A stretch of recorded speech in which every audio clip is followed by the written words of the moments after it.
The village of Larkvale was small, nestled between undulating hills and dense forests. The sounds of nature filled the air, birds singing, wind rustling through the trees, and the distant hum of streams running through the land. It was the kind of place where everyone knew each other's name, where secrets were difficult to keep, and the past was often a whisper on the breeze. At the heart of Larkvale stood St. Benedict's Church, an ancient stone building that had weathered centuries of time. The church's bell tower rose high into the sky, a constant reminder of faith, tradition, and the promise of redemption. The scent of incense always lingered within the wooden pews, and the flickering candlelight seemed to cast shadows that told stories of those who had come before. It was here, in this sacred place, that Father Elias had dedicated his life to serving the people of Larkvale. Father Elias had been the parish priest for nearly 25 years. His hair, once dark and full, had long since turned a soft shade of gray, his face etched with lines that spoke of wisdom gained through experience. His eyes were kind, yet weary, as if he had seen the heartaches and joys of the world pass through his church and his soul. Despite the weight of his years, he carried himself with a quiet strength, and his compassion was known throughout the village. On a particularly cold evening in early November, the church bell rang out, signaling the end of Vespers. The last few stragglers shuffled out of the church, their footsteps crunching against the gravel path that led into the village. The day was drawing to a close, but as Father Elias gathered his vestments, he felt an unusual sense of anticipation. It was the quiet stillness that often preceded a moment of change. As he turned to walk back to his office, he heard the door creak open behind him. He paused, sensing the presence of someone new. A soft footstep followed, hesitant, almost unsure. He turned slowly to see a young girl standing at the back of the church, her head bowed. Her auburn hair fell around her face, obscuring her features, but her posture was one of uncertainty and unease. "Father Elias," the girl said, her voice barely above a whisper. I need to talk to you." Father Elias studied her for a moment, recognizing the anguish in her eyes, though he did not know her name.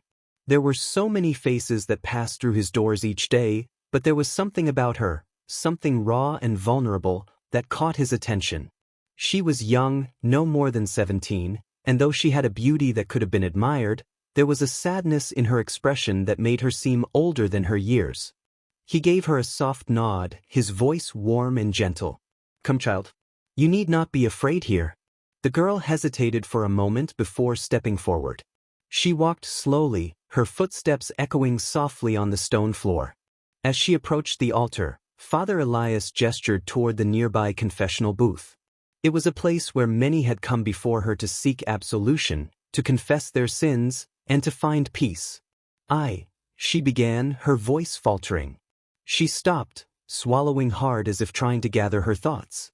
Father Elias, sensing her struggle, waited patiently, his hands resting calmly on the edge of the altar.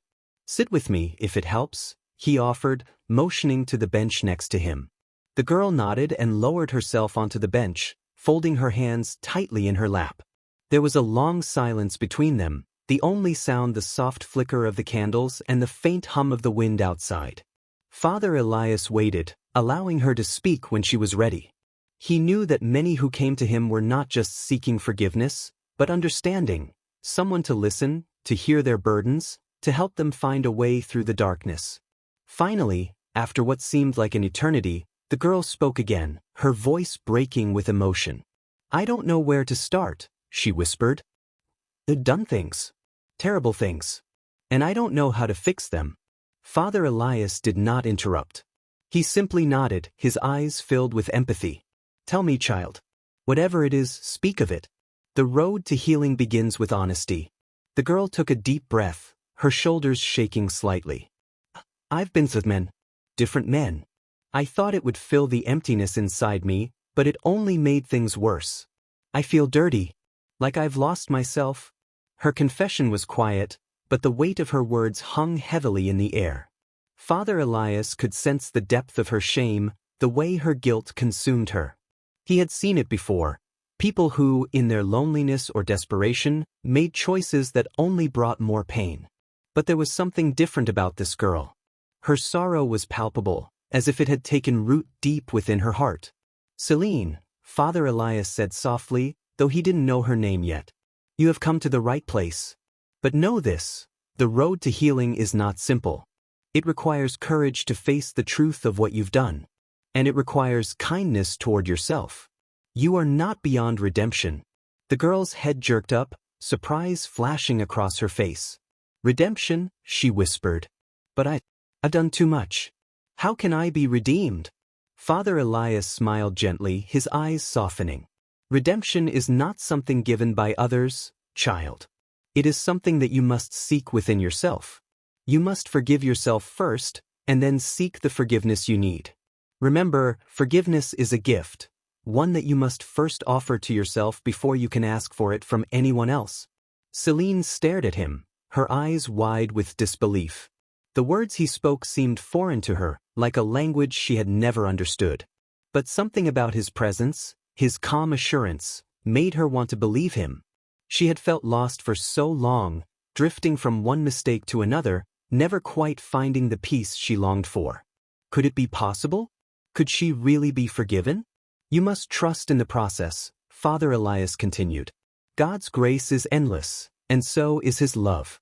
No matter what you have done, He sees you not as a sinner, but as a soul who is lost and in need of guidance."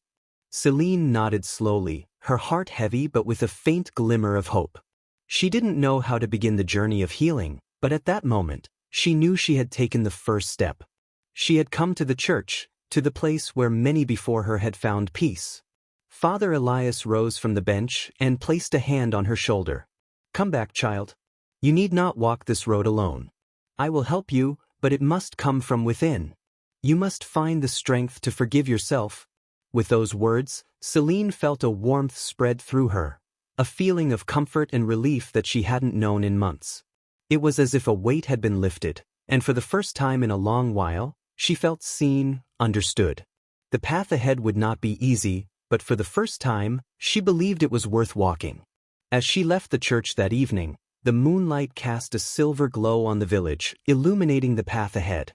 Celine didn't know what the future held, but she had taken the first step toward finding herself again.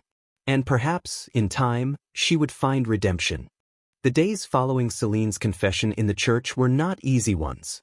The weight of her past hung heavy on her shoulders, and though Father Elias had given her words of comfort and hope, she still struggled to forgive herself.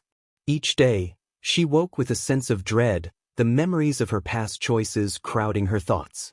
She had longed for love, for affection, for a sense of belonging, but in the process, she had given herself away, piece by piece, to men who had only used her for their own desires.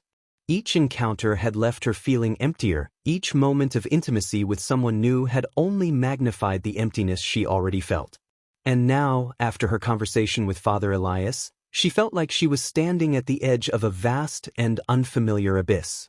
It was in these quiet, lonely moments that Celine began to feel the sting of regret the most. When she walked through the village, the faces of familiar people seemed distant, as though they could see the shame she carried within her. She kept her head down and avoided eye contact, her heart heavy with guilt. The reflection she saw in the mirror was no longer the girl she once knew. It was a stranger, someone she barely recognized. But Father Elias had told her that the journey to healing would not be easy. It would take time, patience, and most importantly, it would take forgiveness, not just from God, but from herself. He had said that redemption was not something that could be rushed. And so, Celine took the first tentative steps. She began attending Mass regularly, not just as an obligation but as a refuge. The quiet rituals of the church brought her a sense of peace, a temporary escape from the turmoil inside her. She would sit in the pews, her hands folded tightly in her lap, and listen to Father Elias's sermons. His words spoke directly to her heart, though she could not always bring herself to look him in the eye. She would close her eyes and try to imagine the forgiveness that he spoke of, but it seemed so distant, so difficult to grasp. In the weeks that followed, Father Elias noticed Celine's presence at every Massachusetts. She was there, sitting quietly in the back, her gaze often fixed on the stained glass windows, her fingers fidgeting nervously with the rosary she had begun to carry with her. He could see that she was struggling, But there was a strength in her that had begun to emerge, a quiet determination that had not been there before. He knew that healing would take time, but he also knew that she had taken the first steps toward finding peace. One evening, after Vespers had ended, Father Elias found Celine waiting outside the church. The sun had dipped below the horizon, and the sky was painted with shades of pink and purple. She stood by the old stone steps, her hands clasped in front of her, looking up at the stars. "Good evening, Celine," Father Elias greeted her, his voice soft and welcoming. Celine turned to face him, and for the first time in weeks, she looked him directly in the eye. There was no shame in her gaze, only a quiet resolve. She smiled faintly, a smile that was both weary and hopeful. "Good evening, Father," she replied, her voice steadier than it had been in days. Father Elias paused for a moment, studying her. "How have you been, child?" Celine exhaled slowly, the weight of her thoughts pressing down on her. "I've been trying," she said. "It's not easy, Father. Every day feels like a battle between what I've done and what I hope to become. I still don't know if I'm worthy of forgiveness." Father Elias nodded, understanding the struggle that lay within her. "No one is ever worthy of forgiveness, Celine. It is a gift, a grace that is offered freely. But it is up to you to accept it. You must begin to believe that you are deserving of peace, that you are not defined by your past mistakes." Celine's gaze drifted to the ground, the weight of his words sinking in. "I know you're right," she said quietly. "But sometimes I feel like I'll never be able to move past the things I've done. The guilt is always there, hovering over me, reminding me of my failures." Father Elias stepped closer, his voice gentle but firm. "Guilt is a powerful force, Celine. But it can also be a prison. You must learn to let go of the past in order to embrace the future. And remember, God sees your heart. He sees the person you are becoming, not the person you were." Celine swallowed, the tears she had been holding back finally spilling over. She had spent so long hiding her pain, trying to bury it beneath layers of shame and regret. But in that moment she felt a release, a sense of liberation. It was as though Father Elias's words had unlocked something within her, allowing her to finally breathe. She wasn't alone. She had never been alone. The love of God, and the kindness of people like Father Elias, was all around her. She had only to open her heart to it. "I'm scared," she whispered, her voice breaking. "What if I can't change? What if I can't be the person I want to be?" Father Elias placed a reassuring hand on her shoulder. "It's okay to be scared. Change is difficult, and it doesn't happen overnight. But each step you take, no matter how small, brings you closer to the person you are meant to be. And that person is already within you. You have the strength, the courage, and the grace to find your way." Celine nodded, wiping her tears with the back of her hand. The sadness was still there, but it no longer felt like an insurmountable mountain. It was a burden she could carry, one step at a time. Over the next few months, Celine's life began to shift in subtle but significant ways. She still had moments of doubt, moments when the weight of her past seemed too much to bear. But she had learned to lean into the love and forgiveness that surrounded her. She had found strength in the quiet rituals of the church, in the prayers that filled her heart, and in the compassion of those around her. One day, as the first rays of spring sunlight filtered through the windows of St. Benedict's Church, Father Elias stood at the altar, preparing for the morning Massachusetts. He glanced toward the back of the church and saw Celine sitting quietly in the same pew where she had sat for months. Her posture was different now, straight, confident. Her gaze was clear, and there was a softness to her face that had not been there before. She was no longer the girl who had walked into the church months ago, broken and full of shame. She was a woman, strong, compassionate, and full of potential. After the service, Father Elias approached her as she lingered in the pew, her fingers gently brushing the pages of the Bible she had been reading. "Celine," he said with a smile, "it is good to see you." Celine looked up at him, a quiet smile playing at the corners of her lips. "Thank you, Father," she replied. "I've been thinking about what you said. About forgiveness and healing. And I think I'm finally starting to believe that it's possible. That I can change. That I can be whole again." Father Elias's heart swelled with pride. You have always had the strength within you, Celine. You simply needed to believe it. You are already whole. It was never about what you've done, but about who you are becoming. In that moment, Celine knew that the road ahead was still long, but it was no longer one she had to walk alone. She had found forgiveness, not just from God, but from herself. And with each passing day, she was healing. She had come to the church seeking redemption, but what she found was something far greater: peace.